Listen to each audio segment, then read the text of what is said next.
Welcome back, pro wrestling fans. Welcome back, IWC. It's your old buddy, the Guardian of Chaos, Big Daddy, and I tell it like it is. I'll say that to say this. On another road trip, running errands, having meetings, discussions, conversations about the world of pro wrestling. So I'm going to take you guys and gals along for the ride. On the road again. I can't wait to get on the road again. On the road again. Sit back and relax. Drop an elbow on that like button. Shout out to my mods, the OTS Tribal Queen and Austin Nance, my brother from another mother, holding it down, keeping it real, and maintaining in the live premiere chat. Because we're live to tape. You guys get it at the same time. I want to hear what you guys have to say. I want to listen in on what the fans in the IWC have to say. We're going to drop in and listen to the ultimate Mark. That's right, I said it, a Mark. Dave LaGreca, and of course, ECW original, Tommy Dreamer. You guys know my history with Dreamer.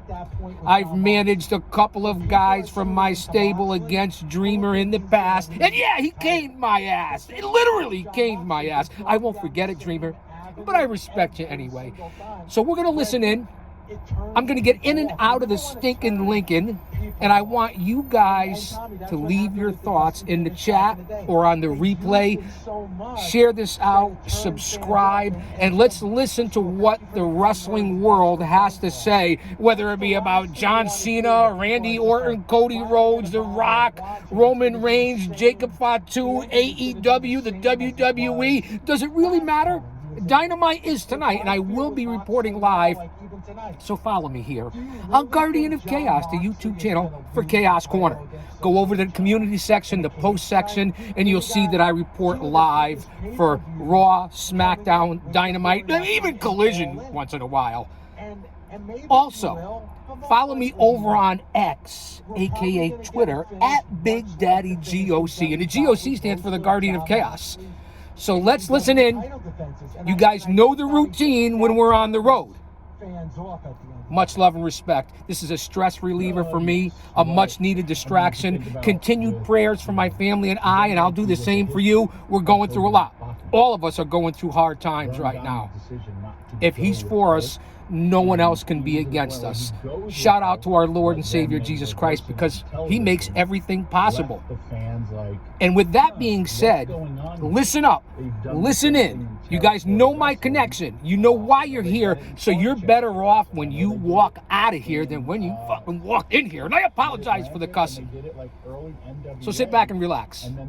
And again, the windows are open, so I'm sure the particles are going to be going all over the place. Let's listen in and see what they're talking about. I'm Busted Open Radio. Thank you, LaGreca. And behold, it was real. It was as real could be. And the smartest of people were like, wait a minute. Following all the rules of the road. That's not correct. And if you think when I say the territory days, guess what? There are no more territories. So yeah. Well, I disagree with that, Dreamer, because the independents right now are like the territory days. They really are. Also, that the indies are flourishing. Blurring this line, where, like, what part do you go for? There have been mistakes made. And I'm also talking about, like, the reaction that, The Rock's tweet or response to you, where most people were siding with you and then not siding with The Rock. And then it also went to other parts where, like, well, Rock, now you're lying about this. And then it opens this Pandora's box. Listen, at the end of the day, I think everybody wants WWE to do well. I think, these are, even with Peter Rosenberg, he's talking about, well, can't the bad guy, like, hit his finish and win? Especially, like, R-Truth isn't, like, top guy. Yes, we saw it with a man named Triple H, where he would cheat all the time. And I know one thing for sure. The Cena heel turn is not working for me. Weren't sick of it, but he helped build his challengers to see people who want to beat him.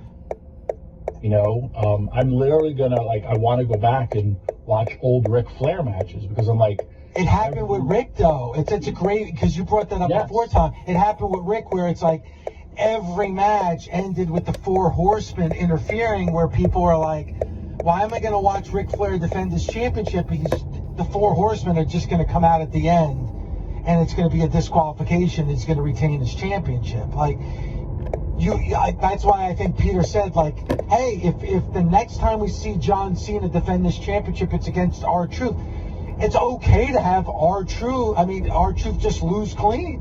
Why not? Will little Jimmy be there with R-Truth? There's other ways, I don't think they know what they're honestly, doing with Cena. If I'm out to ruin Multiple wrestling, low you know what I'm gonna blows. do, Dave?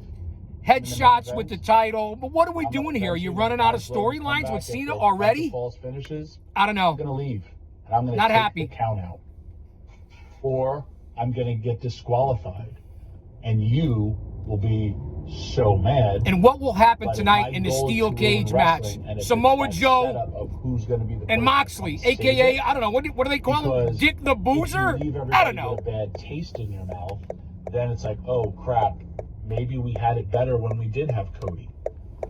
Also, again, the timeline of, I know he's leaving, so even Peter said it. I know he's leaving, so I'm gonna take how many months? We're in 7 more months of pain. If you're in a relationship with somebody and that person, Guys and gals, I want to know what your thoughts are in the chat.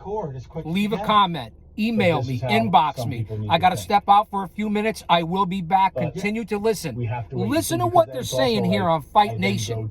Busted Open Radio. LaGreca has done a lot for this business. Yeah, so he's a super smart. I still love you, LaGreca. And Dreamer, I haven't forgotten. Someday we'll be back, and I'm bringing Ron Zombie. The TV show Lost. Listen in. Don't go anywhere. The biggest buzz of a television show I had seen. Don't go anywhere. This time. And then they lost their audience with weird creative. The show Dallas, one of the biggest shows of all time, when they left with the Who Shot JR, and then I believe it was all like a dream. They literally told you last year didn't exist, and it was like, okay, guess what? We don't like your show anymore. Yeah, the viewership dropped like in half after that moment. That's what you have to worry about. That's what is key when you're doing these things. And that's the thing, like, I like what you're saying. If it was John Cena was getting himself disqualified or counted out, where you would still retain the championship, then that would build towards what? A no DQ match, where it's like, all right, now finally we know that we're going to get, and then something else happens. You're like, oh, what's it going to, but now the finishes are so wonky and uncreative and lazy that could turn fans off. If John Cena would have walked or would have gotten disqualified, blatantly punched the referee, would have walked on that, here come they're fighting, here come all the agents, the RKOs, all that stuff, and then at the end, nut shot, belt shot, he stands tall, then John's going to get heat and be like, you didn't beat him, MFer. And that guy's going to come back and kick your ass wherever that next PLE is. Even if it was a Saturday night's main event, no DQ, people are like, well, now I have to see this rematch. And that's it. You brought up another point, Tommy, I didn't think of, is like, after watching that match at Backlash, Randy Orton should have another match with John Cena. I mean, because Randy Orton had John Cena beat. So that it's just that lazy, uncreative, like, ref bump. Randy's got him pinned. Ref's not there. And RKO. Randy's gonna beat another ref bump. He's got him pinned. 1, 2, there's no ref. And then, John Cena, ref bump, and John Cena wins. And then there's the referee, 1, 2, 3. John Cena retains. It's just like, ugh. It's just like, you couldn't think of anything better than that? Dave, me personally, I love the ref pull. I love a ref bump. I really do. I do like overproduced type of matches, but then once they become... This one I feel worked because we haven't seen it in a long time. You brought up TNA because it was like they let so many people down, where when Scott D'Amore, myself, and Don Callis were there, we were like, we have to make sure you have definitive finishes. Why? Because we screwed over we have to build equity back in our brand. And that's what has happened, and that's what continues to happen. But if you did something to the point of you do it all the time, this was, I feel right now, special And could it have been done differently? Absolutely. Everything could be done differently. But live house, in ring, it didn't bother me whatsoever. And then during commercial break, I was on social media, and some people were thank you, John, when he was leaving the ring. And he was getting those chants because it was like, oh, it's the last I get to see this guy. Hence why then I also go back to the turn. Done correctly, he would have mega heat. I don't know, like, and I'm not just because it's my idea, but if I can't win and this that's the definitive, I have to cheat so I could win because I realize I don't have it anymore. That would have been key. I joined up. I'm a multi-millionaire, probably knocking on a billionaire, and I joined up with The Rock, who's a multi-millionaire, multi-billionaire. And they never told that story of Cena saying, like, I just don't have it, so I have to cheat to win. It's just like, it's weird. It's like, I just turned heel. It's almost like he turned heel because that's what the fans always wanted me to do. So on my way out, I'm going to turn heel, and the fans are going to love me because I'm finally doing something that the fans want. They completely botched his whole thing. They botched it. He explained it great, but to the UK crowd. Then when he came into the States, and Dave, I'll put you over. You said it. You actually said, I'm nervous about what's going to happen when they return. And sure as shit, it happened. So then it's just like, okay, we have this anomaly of 3 weeks and this beauty of 3 weeks in the UK. Now you're coming back to reality. It's like, hey, I'm on vacation. Everything's great on vacation. Everything is wonderful. And then you come home and be like, oh my God, did you see how much money we spent on vacation? Yeah. Like, I can't believe I spent $40 on all I could eat coffee. I mean, all I could drink coffee and a muffin. That's a real thing, by the way.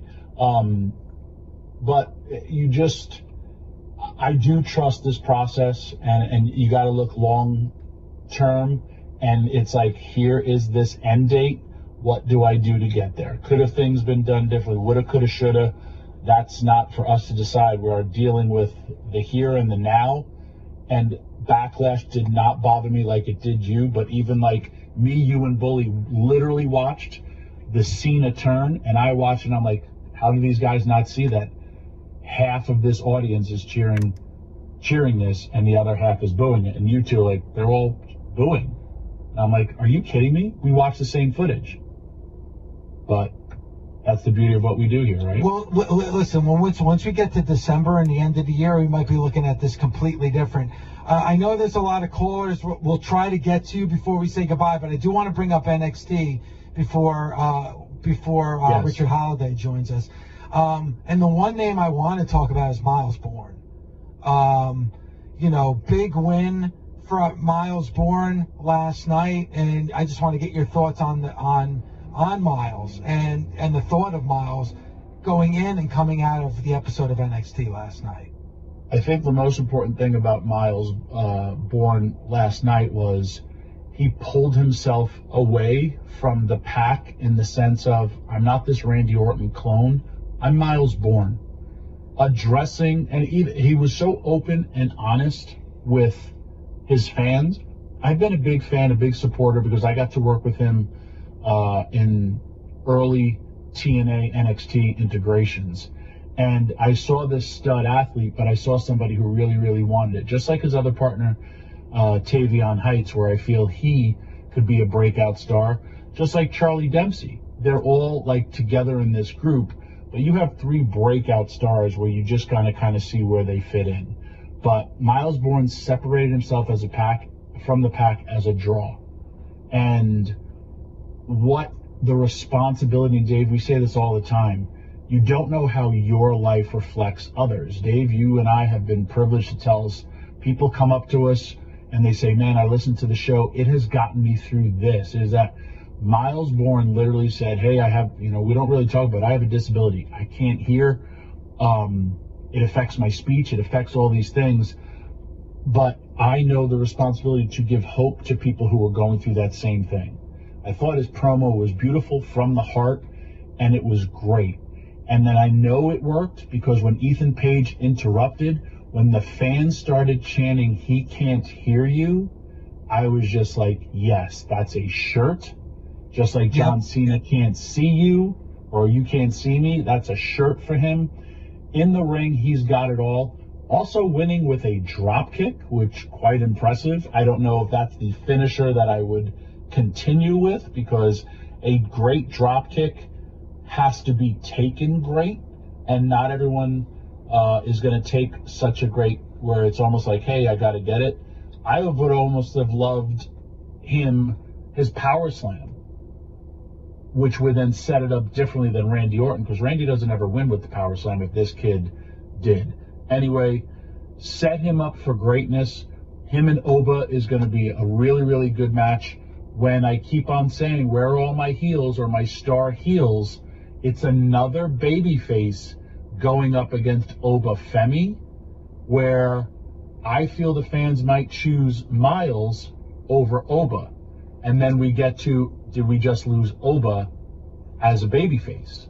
I don't like when we're talking about this gray matter between WWE, where it works though. Like, this is when I say wrestling has to make you think different things. Like, if you would have just done John Cena, Cody Rhodes, man, I would have loved it. I loved what I got anyway, but I would have loved to have seen Cody versus John and then something. And the same's going to be with Oba. You're going to have two powerhouses working, and then it's going to be like, and then what? Again, going back to the Roman Reigns storyline, Roman, even though he was getting acknowledged, getting the people, but he would always set him up as the heel. And these are key things that, like, well, we made a lot of money, we're a part of this great thing, because it was always heel versus babyface. Even though we cheered for the spear, all stuff, but at the end of the day, when they're holding it, they would acknowledge that we're a part of greatness, but we still want to see somebody beat this guy. Yeah, and I totally agree with you, and you know, I love to see where this is going to go, but I mean, geez, like you said, it's all you got to do is tell by the reaction of the fans and listen to those fans last night. One thing I wasn't crazy about was the main event, and not the match itself, but that formulaic, all right, we're going to team Stephanie and Jordynne Grace together. It's very formulaic. I'm not a big fan of it. It seems to be what they usually do before a big match like the one that we're going to get, but I always got to get turned off, and it really doesn't do anything for anybody. You know, I wasn't crazy about that. I mean, I love seeing Jordynne and Stephanie, just that whole, like, and Paul just reminded, that whole, can they coexist? Like, it's just extremely formulaic, and it's a road that WWE always seems to go down before a big match on a pay-per-view. I didn't mind it. I liked seeing how it was all four women worked their asses off. I'm also big fans of JC Jane. I do think they take a lot of L's. I forgot the name of their group. I apologize. I always get it messed up. Fatal Influence, right? That's the name of their group. Anyway. You get it back next up with Toxic Attraction? Yes. Sorry. I like them as a team, but when the tag, like, it's a formula that has worked. The match didn't offend me. I understand where you're going to, but when you have a formula and a formula works, I keep on doing it. And even like at the end where we hold up the titles, and I like the promo in the beginning with Jordynne, where Jordynne's like, I'm here to make sure that this title is, you know, going to be secure and you're going to be in the best shape. So it's almost like she's positioning herself as like, I'm doing this to protect you, which you could have leaned a little bit more in. Yeah, I don't like it formulaic, but I like it when it's new. And one thing that's new is Black Rifle. It's time to introduce a new kind of energy drink, and one that's not made with typical junk like sugar and questionable ingredients.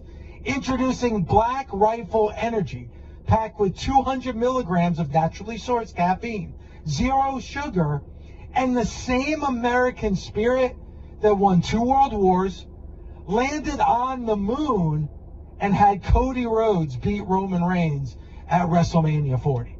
This isn't your typical sugar-loaded jitter in a can energy. This is America energy in a can. It goes big. Like my rants, Tommy.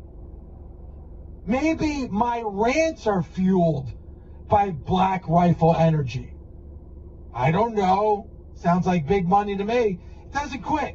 And every can gives back to veterans and first responders.